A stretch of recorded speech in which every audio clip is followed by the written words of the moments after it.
अर्चिता साठी. कारण का की अर्चिताने एक गोष्ट सांगितली आणि ती गोष्ट म्हणजे काय की मला कुठल्याही प्रकारच्या मेडिसिन नव्हत्या, पण हेल्दी राहण्यासाठी, मेडिसिन फ्री लाईफ आयुष्यभर जगण्यासाठी आपण आपल्यावर प्रयत्न करावे लागतात. नाहीतर आपल्यावर प्रयत्न नाही केले तर होत नाहीये. एजिंग होत राहणार आहे आयुष्यामध्ये ना. आपली जी जी व्हायलाच लागल्या ही होत राहणार आहे. पण काही लोक 40शी मध्ये 30 सारखे वाटतात आणि काही लोक 40शी मध्ये 60 सारखे वाटतात.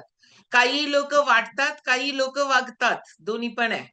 म्हणजे नुसताच वाटत नाहीत, ते वागतात पण तसंच. जणू काय 40शी मध्येच म्हणतात गेले आता गोरे आमच्या याच्यावर.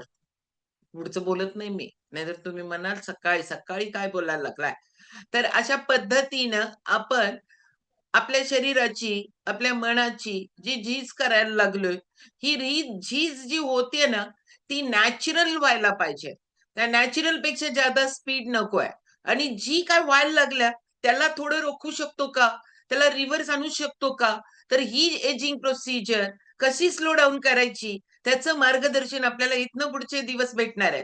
सगळ्यांना एक रिक्वेस्ट आहे, ऍक्च्युली आपल्याला ना 500 ची लिंक आहे. 500 लोक कंप्लीट आहे. जी लोक 2 डिव्हाइस वर असतील, न्यूट्रिशन क्लब वाले, एकच चालू आहे समोर, बाकीचे बंद करा. एका घरात 2-2 डिव्हाइस चालू असतील तर एक वरनं लिव्ह करा, एकावरच ऐका सगळेजण. नाहीतर बायको किचन मध्ये ऐकत्या, नवरा हॉल मध्ये ऐकतोय, न्यूट्रिशन क्लब वर प्रत्येक जण आपलं आपलं लावून बसलेला असतोय. नका करू, कारण खूप लोकांचं आयुष्य बदलायला पाहिजे. ओके, तर जाऊ आपण. आताचे स्पीकर आहेत, एजिंग प्रोसिजर स्लो डाऊन कशी करायची स्वतःची केल्या, म्हणून आपल्या पूर्ण आम्ही तरी सगळे लोक त्यांना जरा कमी सायंटिस्टच आहेत. ओके, हेल्थच्या बाबतीत कुठल्याही गोष्टीची शहानिशा लावायची, त्याचा अभ्यास करायचा, कारण तो अभ्यास त्यांना जमू पण शकतो, कारण ते फार्मासिस्ट आहेत, आरोग्याबद्दल औषधांबद्दल माहिती आहे, ह्या सगळ्या गोष्टी. दुसरं म्हणजे शरीरशास्त्र माहिती आहे. दुसरं योग पंडित आहेत, योग प्राध्यापक आहेत, नॅचरोपॅथिस्ट आहेत, तिथं पण शरीरशास्त्र माहिती आहे. आणि मेडिकल कुठे असतं, डॉक्टरांच्या बरोबर. डॉक्टरांच्या तिथंच बाहेर असतं, डॉक्टरांच्या बरोबरच असतात. त्याच्यामुळं त्या फील्ड बद्दल सगळं ज्ञात असणारी व्यक्ती आपल्याला आज मार्गदर्शन करणार आहे. तर जोरदार क्लॅपिंग करणार आहोत आपण Vijay Shete सरांसाठी.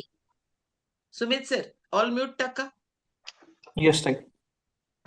Yes. Good morning सगळ्यांना. चला बसा.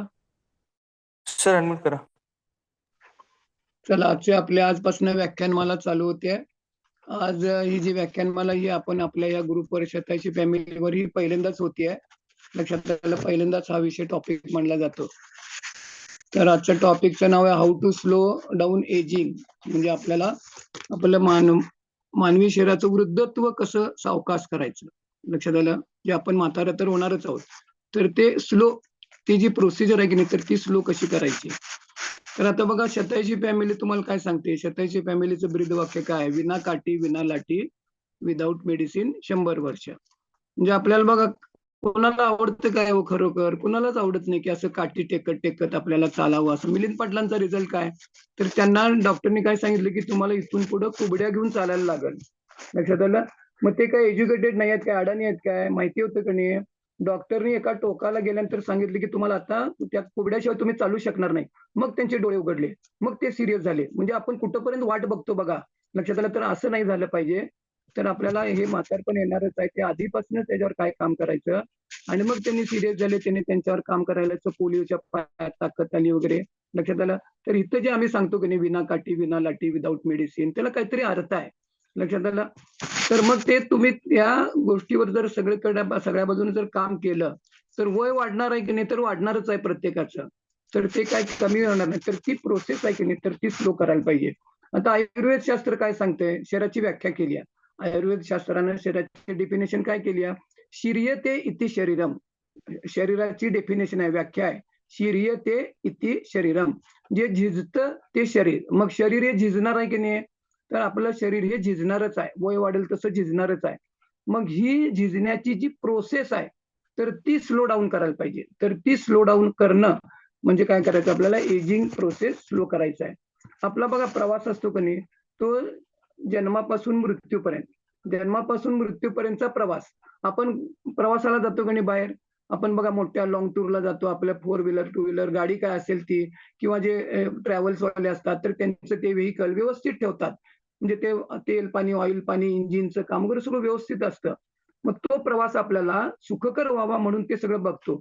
पण आपल्याला हा जीवनरूपी प्रवास आहे, जन्मापासून आपल्या मृत्यूपर्यंतचा प्रवास आहे. तर तो आपल्या कशाच्या माध्यमातून करणार आहे, तर हे शरीर हे माध्यम आहे, हे व्हेइकल आहे. लक्षात आलं. मग आपलं हे जे व्हेइकल आहे की नाही, प्रवासात रेग्युलर प्रवासात आपण आपलं गाडी 4 व्हीलर 2 व्हीलर सगळं व्यवस्थित ठेवतो. पण हे जे शरीराचं आपलं आहे की नाही जीवनरूपी प्रवास, तर ते व्हेइकल किती स्ट्रॉंग आहे, किती ठाकठीक आहे. लक्षात आलं. तर ते पण आपण तेवढं बघणं महत्वाचं असतं. तर आता मी नेहमी माझ्या इथं उदाहरण देतो. मृत्यूकडे जाणारी ट्रेन आहे. मृत्यूला घाबरायचं कारण नाही, लक्षात घ्या. मृत्यूकडे जाणारी ट्रेन आहे. ती वंदे भारत पाहिजे काय? कुणाला पाहिजे? थंब दाखवा. वंदे भारत. मी वंदे भारतमध्ये बसतो. लय भारी असते, सुखसुविधा वगैरे, पॉश गाडी आहे. लक्षात आलं. त्या गाडीत पाहिजे काय? तर आमच्या गाडीत येऊन बसा. 27 फॅमिलीची गाडी आहे. काय पॅसेंजर गाडी आहे, नॅरो गेज गाडी आहे. ती मिरज, कुरुडवाडी, पंढरपूर गाडी आहे बघा. ती आणि झुकझुक जाते. माथेरानला ती अजून गाडी आहे. एकदम पळत पळत जाऊन सुद्धा आपण चालत चालत पकडता येते. मग ती स्लो पाहिजे. मृत्यूकडे जाणारी ट्रेन ही तिचा काय पाहिजे, गती सावकाश पाहिजे. बघा आपल्याला कसं आहे, हे वृद्धावस्थेचं शास्त्र आहे की नाही, तर त्या शास्त्राला काय नाव आहे, जेरॅटॉलॉजी. आता ते नाव आहे जेरॅटॉलॉजी, म्हणजे वृद्धत्वाचं शास्त्र. हे वृद्ध कसं होतं, काय होतं, त्या शास्त्राला जेरॅटॉलॉजी म्हणतात. आता आपण बघा, उत्पत्ती, स्थिती आणि लय. आता आपली उत्पत्ती झालेली आहे, म्हणजे आपला जन्म झालेला आहे. आपण आता स्थितीमध्ये आहोत, म्हणजे आपण जगतो आहोत. आपण आयुष्य कंठाला बोलले म्हणजे स्थितीमध्ये आहोत. आणि लय, लय म्हणजे मृत्यू. तर उत्पत्ती, स्थिती आणि लय. मग आता आपली स्थिती, जीवन आपण जगत आहोत. मग आता आपण कसे आहोत, लक्षात आलं. तर ते, तर मग आपल्या जीवनाचं अंतिम सत्य काय, मृत्यू. आता बघा, मी थोडंसं आता सकाळची वेळ आहे, जरा लोकांना मी बेसिक तुमच्या मनाची तयारी करतोय. हे एजिंग वगैरे आहे की नाही, तर किंवा काय. तर आपल्याला की नाही कधी मृत्यूला घाबरायचं कारण नाही आहे. येणार आहे काही अंतिम सत्य आहे, लक्षात घ्या. अंतिम सत्य आहे, त्याला घाबरायचं कशाला. लक्षात आलं काय, येणार आहे, कधीतरी येणारच आहे. मग आत्तापर्यंत बघा, तुमचं वय किती आहे बघा, प्रत्येकानं आपापलं. तुम्ही आत्तापर्यंत कोणी आपल्या मृत्यूचा विचार केलाय काय? आपण कधी करत नाही, लक्षात आलं. कारण का ते नको असतं. आणि प्रत्येक व्यक्ती आहे की नाही, प्रत्येक प्राणी, इतर प्राणी सुद्धा मृत्यूला हे घाबरत असतात. खरं म्हटलं तर घाबरायचं काही कारण नाहीये. तर आपल्याला बघा शेवट कसा व्हायला पाहिजे, कसा व्हायला पाहिजे, असं खेळत, चालत, बोलत, इकडं तिकडं. लक्षात आलं. आपल्याला त्रास नको, दुसऱ्याला पण नको. लक्षात आलं. असंच पाहिजे की नाही, म्हणजे आपले आरोग्य चांगलं पाहिजे, टणटणीत पाहिजे, मस्त पाहिजे. माझं कसं आरोग्य आहे, छान दिसतो, आरोग्य चांगलं आहे. मी नेहमी सांगतो बघा, विना काठी विना लाठी. एकदा सुद्धा बीपी चेक केला नाही, ईसीजी काढला नाही, शुगर चेक केली नाही. अहंकारानं सांगणार नाही, लक्षात घ्या. मला अहंकार नाही आहे. पण मी माझ्या आरोग्यावर तेवढं काम करतो. आणि मग तेच लोकांना आम्ही आरोग्य द्यायचं, 27 फॅमिलीच्या माध्यमातून आरोग्य द्यायचं काम करायलोय. तर कोणाकोणाला 100 वर्ष निरोगी राहायचं आहे. आणि मी माझ्या इव्हेंटमध्ये सांगतो की नाही, माझ्यासारखं आरोग्य कोणाला झाला पाहिजे, मग ते लोक मला हाय-पाय करायला येतात. करा इथनंच हाय-पाय, लक्षात आलं. तर माझ्यासारखं आरोग्य पाहिजे असेल तर मग 27 फॅमिलीमध्ये या आणि आम्ही काय सांगतो ते ऐका. तर आपल्याला कसं आहे, तर बघा मी तुम्हाला थोडंसं तुमचं व्हिज्युअलाइज करा. म्हणजे बघा आता सर असलं काय सांगायला म्हणणार तुम्ही. तर मला काही कसं आहे, प्रॅक्टिकल तुम्हाला अनुभव घ्या. आपल्याला कसं शेवट कसा व्हायला पाहिजे हो. मी सांगितल्यानंतर कुणी हँड रेज करायचा, डिव्हाइसवर करायचा. शपथ कुणी हँड रेज केला तर. आपल्याला शेवट कसा व्हायला पाहिजे, मी सांगतो तसं व्हायला पाहिजे का बघा. आपल्याला बघा, तुम्ही क्वार्टर आहात कुठेतरी, तुम्ही घरातल्या क्वार्टर आहात किंवा तुमच्या हॉस्पिटलमधल्या क्वार्टर आहात. शेवट अगदी आता काय काळजी करू नका, एकदम शेवट. आणि मग तिथं बघा तुम्हाला कसं आहे, डॉक्टर लोक मी नेहमी सांगतो, भोकं आहेत तिथनं पायपा घालतात. आणि भोकं नाहीत तिथनं पण पायपा घालतात. खालनं वरनं युरिनची पाईप अमुक तमुक असते की नाही, मग नाकातनं एक पाईप घालतात. मग त्या नाकातल्या पाईपमधनं मग तुम्हाला लिक्विड काहीतरी देतात. गंजी, फळांचा रस वगैरे काहीतरी देतात की नाही, खायला येत नसतं. लक्षात आलं तसं. मग शेवटी ती बेड जो असतो तो पाण्याचा असतो. लक्षात आलं. मग ते युरिन पॉट किंवा ते डायपर, आता डायपर लावतात. संडास तिथंच, लघवी तिथंच. हे पिक्चर उभं करा डोळ्यासमोर सगळेजण. असं कुणाला पाहिजेल काय, लक्षात आलं. आणि मग शेवटी काय लावतात, मग तुम्हाला ऑक्सिजन लावतात की नाही. आणि मग एकदम शेवटी काय लावतात, व्हेंटिलेटर लावतात. लक्षात आलं. आता हँड रेज करा डिव्हाइस वरती. असं कुणाला पाहिजे शेवट, पाहिजे कुणाला शेवट. असा कुणाला पाहिजे असेल तर हात वर करा. कोणालाही असा शेवट नको असतो लक्षात घ्या.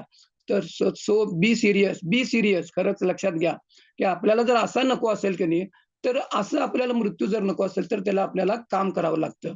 लक्षात आलं आणि ते पहिल्यापासून काम करावं लागतं. आत्ता सुद्धा पहिल्यापासून सर आत्ता आमचं बिघडलं काय करू? आत्ता अजून सुद्धा वेळ गेलेली नाहीये. गाडीला रिव्हर्स गिअर असतो की नाही आणि 87 फॅमिलीचे सगळे जे काही आहेत की नाही ते एक्सपर्ट सगळं गाडीला रिव्हर्स गिअरमध्ये टाकण्यामध्ये एक्सपर्ट आहेत. आणि मग हेच एजिंग प्रोसेस आपल्याला काय करायचं आहे, स्लो करायचा आहे. आता या एजिंग प्रोसेस स्लोमध्ये करण्यामध्ये की नाही फार मोठा रोल तुमचं एजिंग असू दे किंवा तुम्हाला हे जे रोग होतात, डिसीज बऱ्याच गोष्टी मी तुम्हाला सांगणार आहे. लक्षात आलं? तर त्यात एजिंग प्रोसेस स्लो करणं आणि औषधमुक्त होणं किंवा तुम्हाला रोग होतात, तर त्याच्यात महत्त्वाचा पॉइंट काय की नाही तो मी डिटेलमध्ये नंतर सांगणार आहे. How to control free radical. How to control free radical. लक्षात आलं? आत्ता मी त्याच्यावरती बोलणार नाहीये, पण त्यातला महत्त्वाचा मुद्दा जो आहे की नाही, how to control free radical. Free radical म्हणजे पेशी लेव्हलचा कचरा. हे मी उद्या परवा कसं ते सिक्वेन्स प्रमाणे येईल. तर एजिंग प्रोसेस स्लो करणं, रोगमुक्त होणं, औषधमुक्त होणं किंवा तुम्हाला औषधं लागूच नाहीये. तर तिथं काय करायला पाहिजे? How to control free radical. Free radical म्हणजे सोपं पेशी लेव्हलचा कचरा. तयार का होतो?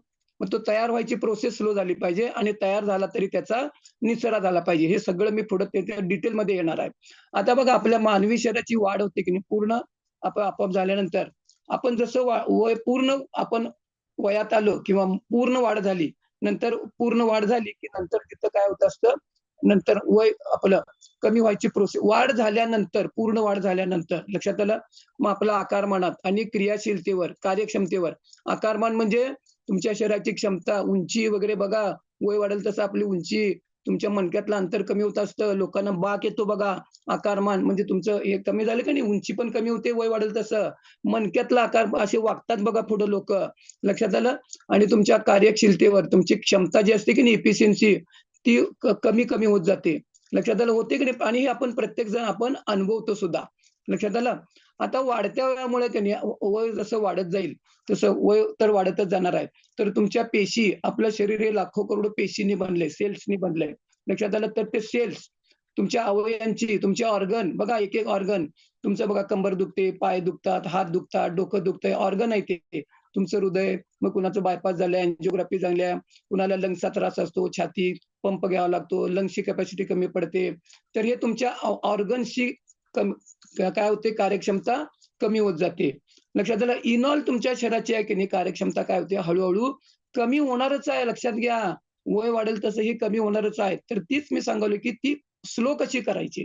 लक्षात आलं? तर वाढत्या वयानुसार बघा, आता तुम्हाला हे फेस करायला पाहिजे. वाढत्या वयानुसार काय होणार आहे तुमच्या शरीराची कुवत ही कमी होणार आहे. मग ती कुवत कशी वाढवायची? शरीर स्ट्रॉंग कसं करायचं? लक्षात आलं? आता इथं शरीर स्ट्रॉंग करत असताना आपण इकडे 100% सांगतो की नाही मनाचा रोल आहे. स्वतःची फॅमिली सांगते बघा 3 दिवस मनावर आपण बोललं जातं. मग तिथं मनाचा पण फार मोठा रोल असतो 100%. तर लक्षात आलं शरीराची कुवत वाढवणे, शरीर स्ट्रॉंग करणे, एजिंग स्लो करणे म्हणजे काय? शरीराची कुवत वाढवणे, शरीर स्ट्रॉंग करणे. कसं करायचं, काय करायचं ते सगळं ओघानं पुढे येणार आहे. आता वय वाढेल तसं बघा हां, शरीराच्या क्रिया, शरीराची क्षमता कमी होणार. तुमचं किडनीचं फिल्ट्रेशन असतं की नाही, kidney filtration speed, kidney filter करायची स्पीड जी असतं तर ते कमी होतं. त्याची कॅपॅसिटी कमी होते. होतच असते. तिथं तुमच्या किडनीमध्ये नेफ्रॉन्स असतात. नेफ्रॉन्स म्हणजे गाळणी. लक्षात आलं? ती लाखोनं संख्या असते ती नेफ्रॉन्सची आणि तुमच्या किडनीची क्षमता हळू कमी होत असते. आणि सगळ्यात महत्त्वाचं जेवढी तुम्ही ॲलोपॅथिक औषधं खाता, आता गरज आहे औषध घ्यायला पाहिजे की नाही? नक्की औषध घ्यायला पाहिजे. पण ह्या ॲलोपॅथिक औषधांचा बघा इथं ब्लेमिंग नाही आहे. गरज आहे तिथं औषध घ्या. माझं ऐकून औषधं बंद कराल. तुमचे डॉक्टर असते प्रोसेस इथं औषधं बंद व्हायला लागलेत लोकांची. त्यांच्या डॉक्टरनी ती औषधं बंद केलेली आहेत.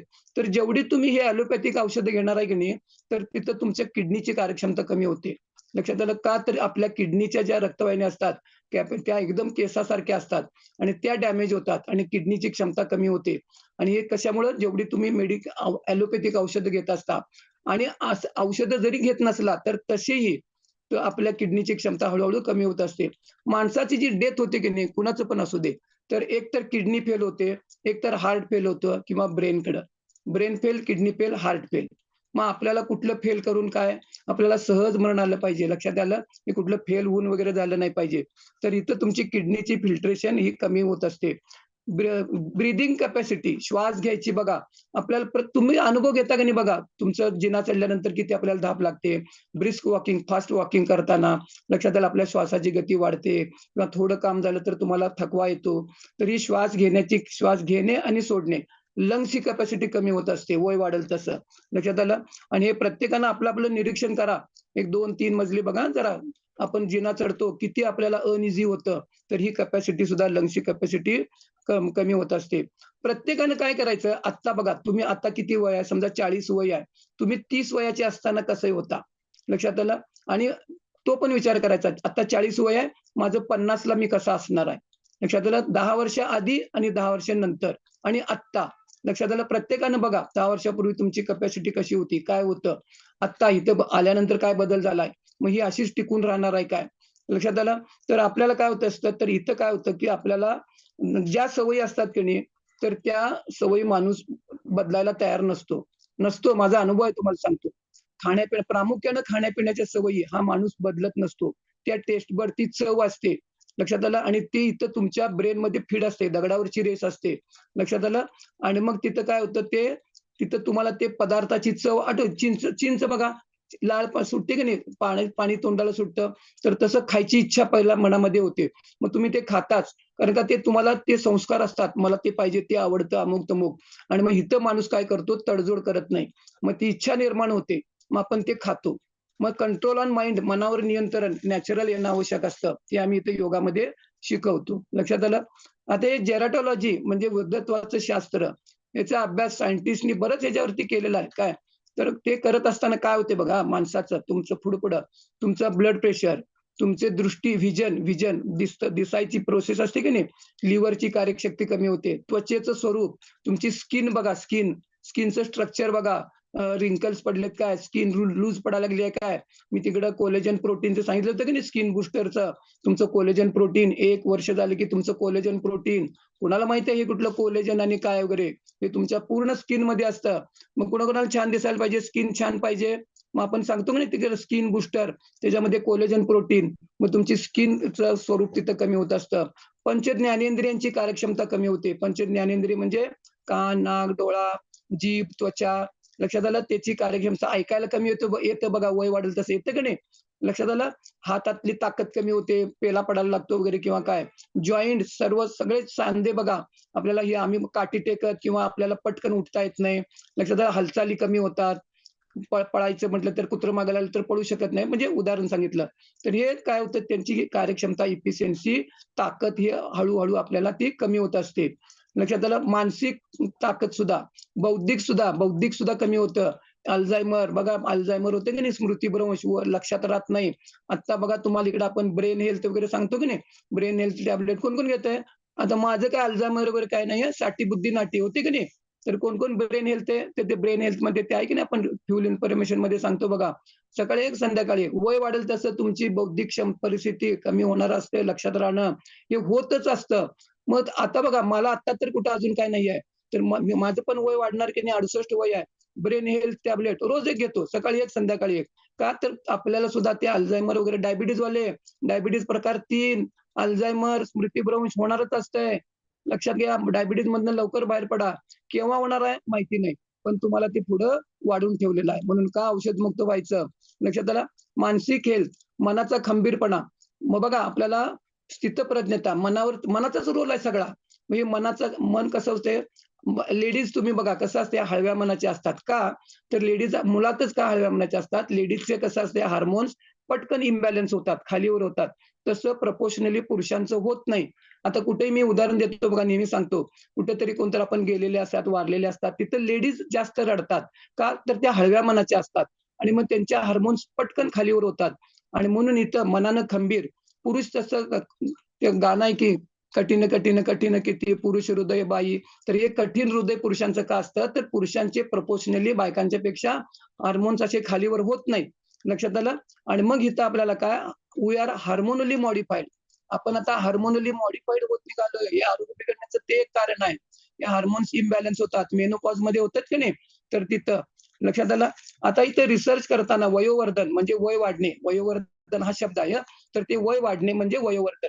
लक्षात, वय वाढत असताना व्यक्तीबाबत तो फरक पडतो हा, प्रत्येक व्यक्तीबाबत. मग इथं काय काय कुठल्या कुठल्या गोष्टींचा इम्पॅक्ट होतो. इतक्या गोष्टींचा इम्पॅक्ट वय वाढत असताना होणारच आहे.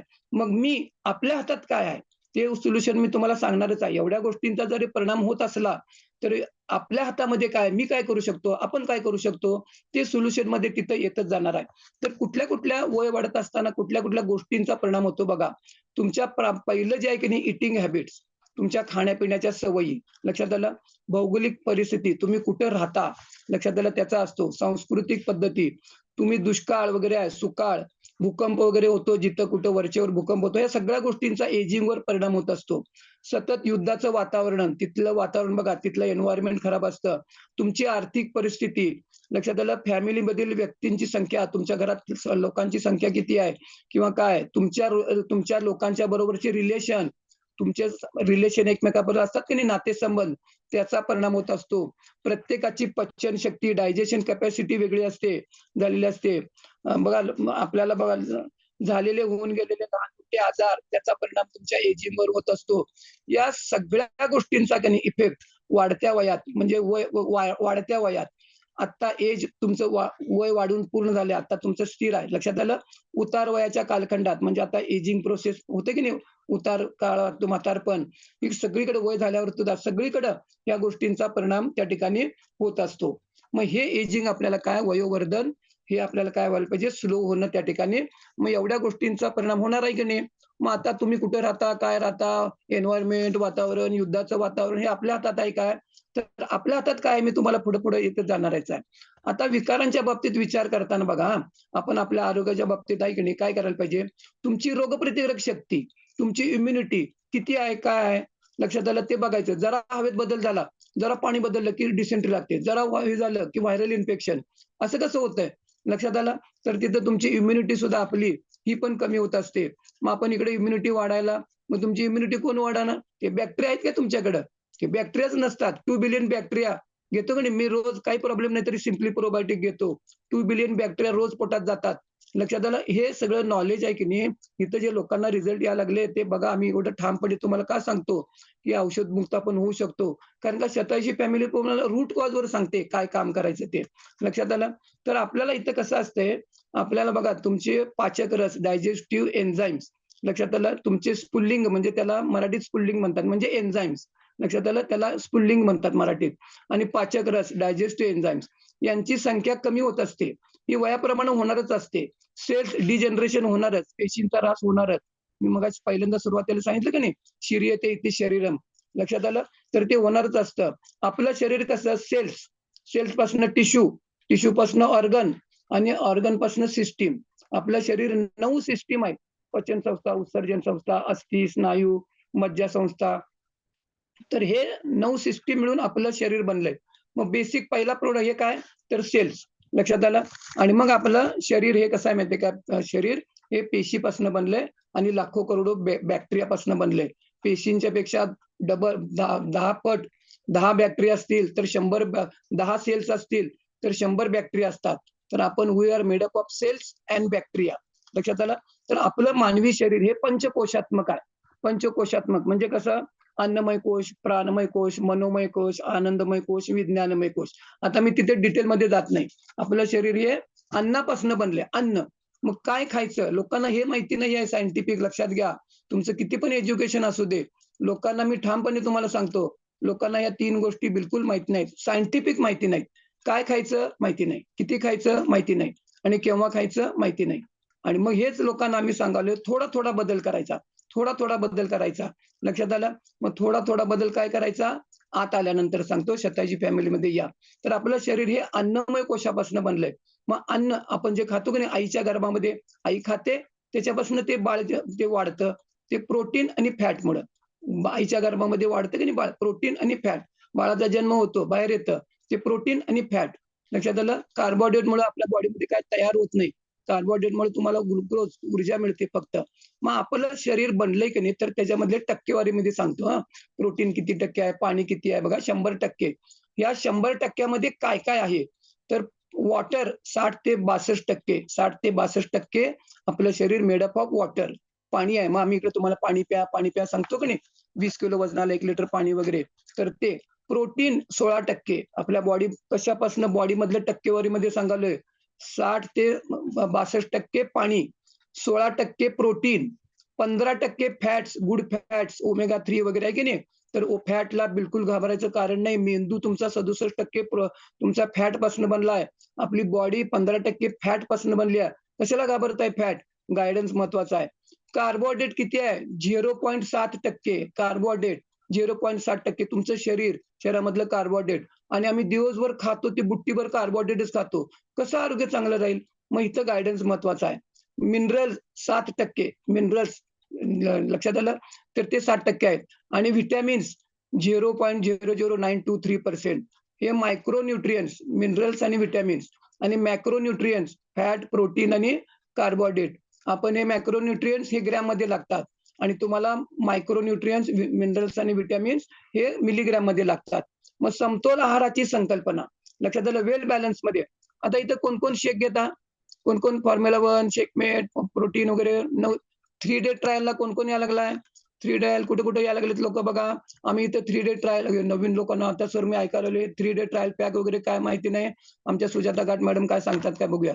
लक्षात आलं? कोण कोण कुठे कुठे यायला लागलाय बघा. येतं की नाही? मग तुम्हाला तिथं द्यायला लागलेत की नाही 3 डे ट्रायल पॅकला? शेवटच्या दिवशी, चौथ्या दिवशी आम्ही फ्री देतो. तर हे वेल बॅलन्स मध्ये न्यूट्रिशन, आहाराची संकल्पना. जगातलं 1 नंबरचं न्यूट्रिशन तुमच्या पोटात जायला लागलंय. 25 ग्रॅम प्रोटीन तुमच्या पोटात जायला लागले. एका वेळी तुम्ही कधी खाल्लेलं नाहीये. तुमच्या पोटातल्या पेशी आज झिंगाटच करायला लागलेत. मालकानं मला आतापर्यंत कधी दिलं नव्हतं, आता द्यायला लागलाय. आणि हे प्रोटीन हे तुम्हाला वेल बॅलन्स मध्ये व्हिटॅमिन्स, मिनरल्स काय काय पाहिजे आहे, तर त्याच्यामधून तुम्हाला तिथं जात असतं. तर आपल्या शरीरात आता बघा, आता संपत आलं, 5 मिनिटात संपते. आजचा टॉपिक म्हणजे जो मी काढलाय तो त्या ठिकाणी संपतो. माझी म्हणजे सिक्वेन्स बरोबर मला लागेल. तर आपल्याला बघा, आपल्याला हे करत असताना हे पोषक तत्व कमी पडतात. हे तुम्हाला आपल्या बॉडीमध्ये काय काय असतं सांगितलं, प्रोटीन, फॅट वगैरे पर्सेंटेज मध्ये. तर आपण जे खातो की नाही, तर ते भूक भागण्यासाठी खातो. तुम्ही काय पण खा, शाकाहार करा, मांसाहार करा, ताजं खावा, शिळं खावा, व्हेज खावा, नॉनव्हेज खावा, अगदी सात्विक अन्न खावा, काजू बदाम खावा, एकदम आरोग्याला उत्तम खावा. काही खाल्ला की नाही तर पोट भरतं. मग आपण का खातो? पोट भरण्यासाठी खातो. दिलं म्हणून खातो, मोहापोटी खातो, आग्रहापोटी खातो, औषध घ्यायचं आहे म्हणून खातो. आता मला खायचा आहे, नाश्ता करायचा आहे, लक्षात, गोळी खायची आहे म्हणून खायचं. लक्षात आलं? तर मग आपण काय खायचं काय सोडत नसतो. आणि हेच लोकांना की नाही सायंटिफिक माहिती नाही. काय खायचं माहित नाही, किती खायचं माहित नाही आणि केव्हा खायचं माहित नाही. कसं आरोग्य चांगलं राहील? लक्षात आलं? तर ते इथं आम्ही तुम्हाला व्यवस्थित सांगत जातो. तर आपल्याला काय होतंय, तुमचे डायजेस्टिव्ह एन्झाइम्स, लक्षात आलं, स्पुलिंग म्हणतो, आणि पाचक रस. तर ह्याचं तुमचे हार्मोन्स आहेत की नाही, वी आर हार्मोनली मॉडिफाईड. लक्षात आलं? तुमच्या हार्मोन्समुळे आपलं आरोग्य बिघडत निघालंय. मेनोपॉज नंतर लेडीजचं बघा, सगळे लेडीज तुमचे मेनोपॉज नंतर तुम्ही मायनस मध्ये जात असता. तुम्हाला मेनोपॉज, तुमचं पाळी जोपर्यंत चालू असते तोपर्यंत तुम्हाला शक्यतो मोठे आजार होत नाहीत. ॲव्हरेज लेडीजचे बघा, पाळी बंद झाल्यानंतरचे आजार आहेत ते पण वाढतात आणि नसले तरी होण्याची शक्यता असते. तर का? तिथे सगळा हार्मोन्सचा रोल आहे. आणि हार्मोन्सचं रॉ मटेरियल काय? मग तुमच्या शरीरामध्ये हार्मोन्स, हे डायजेस्टिव्ह एन्झाइम्स, पुल्लिंग, पाचक रस, त्याचं रॉ मटेरियल काय? Protein is the raw material. मग तेवढं प्रोटीन खाता काय? खातच नाही आपण. मग प्रोटीन किती खायला पाहिजे? जेवढं तुमचं वजन आहे तेवढं ग्रॅम प्रोटीन. लक्षात आलं? ते आपण खातच नाही. मॅरेथॉन मध्ये कोण कोण असताय? मॅरेथॉन मध्ये 2 वेळा शेक घेता का नाही? आता 3-2-1 न घेतला तर 50 ग्रॅम तुम्ही प्रोटीन खाता. 2 वेळा घेता का नाही? मग जेवढं तुमचं वजन आहे बघा, प्रत्येक जण आपलं आपलं पॅरामीटर, वजन किती आहे, 70 किलो वजन असेल तर 70 ग्रॅम प्रोटीन दिवसभरात खायला पाहिजे. तेवढं प्रोटीन खातच नसतो. आणि आपल्या शरीरामध्ये प्रोटीनची टक्केवारीमध्ये किती सांगितलंय? 16% प्रोटीन आहे. भारतामध्ये 87% प्रोटीन डिफिशियन्सी आहे. आपण हे जे आता तुम्ही शेक घ्यायला लागलाय की नाही, 25 ग्रॅम प्रोटीन, एक प्रोटीन जर घातलं असेल तर, 2 प्रोटीन जर घातलं असेल तर 30 ग्रॅम प्रोटीन जातं. तर हे protein is the raw material. मग हे आपण खात नाही. प्रोटीन म्हणजे अमायनो ऍसिड. कसं आरोग्य चांगलं राहील? आणि मग हे स्वतःची फॅमिली इथं का बघा, तुम्ही नवीन लोक इथं नुसतं कोण कोण ऐकायला आलाय, तुम्ही बघा इथं लोक औषधमुक्त, कोण कोण रोगमुक्त व्हायला लागले, कुणाचे ऑपरेशन कट झाले. हे कोण करायलंय? त्यांचे डॉक्टर करतात. फक्त स्वतःची फॅमिली तर काय करते? गाईड करते. लक्षात आलं? तर आपल्याला काय करतो आपण? तर ह्या सगळ्या गोष्टी ज्या आहेत की नाही, तर ह्या गायडन्स खाली. आता बघा, तुम्हाला एक छोटासा मुद्दा आहे, मी तुम्हाला सांगतो. आपण हे सगळं काम करतो की नाही किंवा काय, तर आपल्या शरीरामध्ये ऊर्जा तयार होत असते. Glucose plus oxygen, glucose plus oxygen. Glucose आपल्या शरीरामध्ये आहे, ऑक्सिजन पण आहे. ते एकत्र आले की ऊर्जा तयार होते. त्या ऊर्जेचं नाव आहे एटीपी, ॲडिनोसाइन ट्रायफॉस्फेट. ॲडिनोसाइन ट्रायफॉस्फेट शॉर्ट फॉर्ममध्ये एटीपी. ही ऊर्जा तुम्हाला लागत असते. मग ती ऊर्जा तयार होण्यासाठी ग्लुकोज काही जरी खाल्ला तरी ग्लुकोज तयार होतं. कडू कारलं खाल्ला तरी ग्लुकोज तयार होतं. मग काय खायचं? लक्षात आलं? औषधमुक्त होणं अतिशय सोपं, रोगमुक्त होणं अतिशय सोपं, वजन कमी करणं अतिशय सोपं. काय एक कलमी कार्यक्रम, रक्तात साखर वाढू द्यायची नाही. आणि सर इकडे काही जरी खाल्ला तरी रक्तात साखर वाढते म्हणताय. मग इथं गाईडन्स महत्वाचा असतो. लक्षात आलं? ही एटीपी ऊर्जा ही सतत तुम्हाला आवश्यकता असते. लक्षात आलं? आणि ही ऊर्जा तयार होत असताना बघा ऊर्जा तयार होणार की नाही ऊर्जा, तर आणि ही तुम्हाला कायम लागते. लक्षात आलं? तरी ही कायम लागत असते. मग ग्लुकोज लक्षात आलं? तुम्हाला 10 किलो वजन कमी करायचं असेल, तर तुम्हाला 28 किलो ऑक्सिजन इंटेक करावा लागतो. लक्षात आलं? तेवढं लंग्सची कॅपॅसिटी कमी पडते. मग लक्षात आलं? मग इथे लंग्सची ऑक्सिजन पाहिजे ना ऊर्जा तयार व्हायला, एटीपी ऊर्जा तयार व्हायला. आणि मग काय होतं इथं एक ऑर्गनची कॅपॅसिटी आपली कमी वाढली पाहिजे. मग इकडे तुम्ही एक्सरसाइज करता, कार्डियाक एक्सरसाइज करता. आम्ही इकडे योगामध्ये कपालभाती, दीर्घ श्वसन शिकवतो, लंग्सची कॅपॅसिटी वाढवतो. 20% वर पण काम करायला पाहिजे ना, एक्सरसाइज, योगाभ्यास. मग तुमच्या लंग्सची कॅपॅसिटी वाढायला पाहिजे. तर इथं एटीपी ऊर्जा तयार होत असताना, तुमचं मेटाबॉलिझम तयार होत असताना, तिथं आता बघा हा एकदम शेवटचा पॉइंट. तर ऊर्जा तयार होत असताना लाकूड जळतं का नाही? तर जळल्यावर काय होतं? राख तयार होते आणि कोळसा शिल्लक राहतो. कोळसा शिल्लक राहते, राख तयार होत असतं.